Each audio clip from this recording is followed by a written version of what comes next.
झारखंड।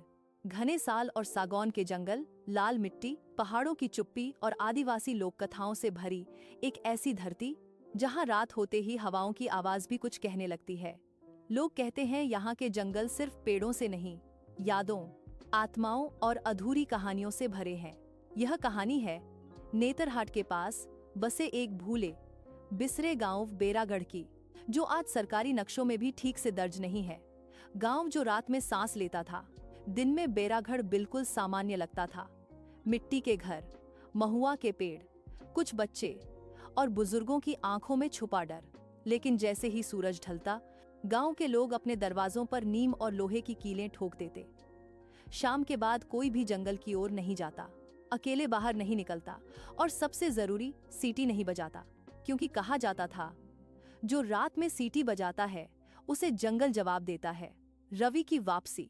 रवि रांची में पला बढ़ा एक पत्रकार, अपनी मां के अंतिम संस्कार के बाद पहली बार इस गांव लौटा था। बेरागढ़ उसका पैतृक गांव था, लेकिन वह यहाँ बचपन के बाद कभी नहीं रुका। उसका इरादा साफ था, झारखंड की रहस्यमयी लोक कथाओं पर एक डॉक्यूमेंट्री। गांव पहुंचते ही उसे एक अजीब बात महसूस हुई। लोग उसे देख तो रहे थे, लेकिन जैसे पहचानने से डरते हों।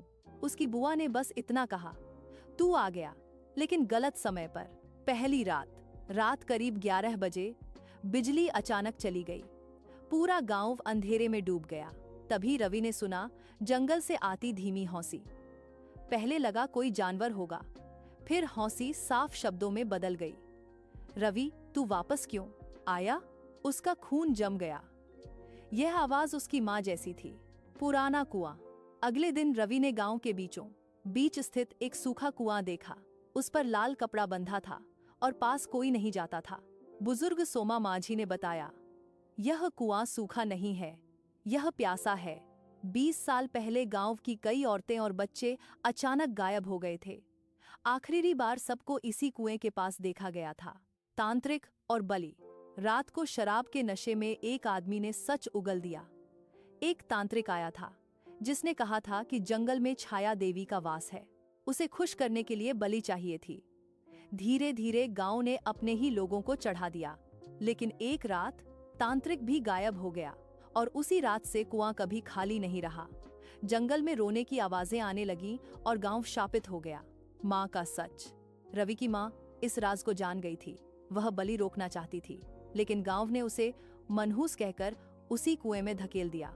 मरते वक्त उसने सिर्फ एक बात कही थी, मेरा बेटा वापस आएगा और सब खत्म करेगा। रात का न्योता। उस रात रवि को सपने में मां दिखी।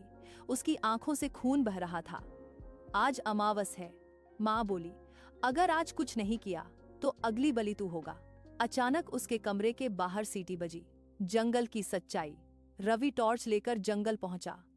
पेड़ों पर लटकी खोपड़ियां, जमीन पर ताजा खून और हवा में सड़ांध।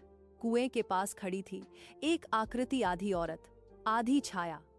मैं देवी नहीं हूं, मैं उन सब की आत्मा हूं जिन्हें तुमने मारा।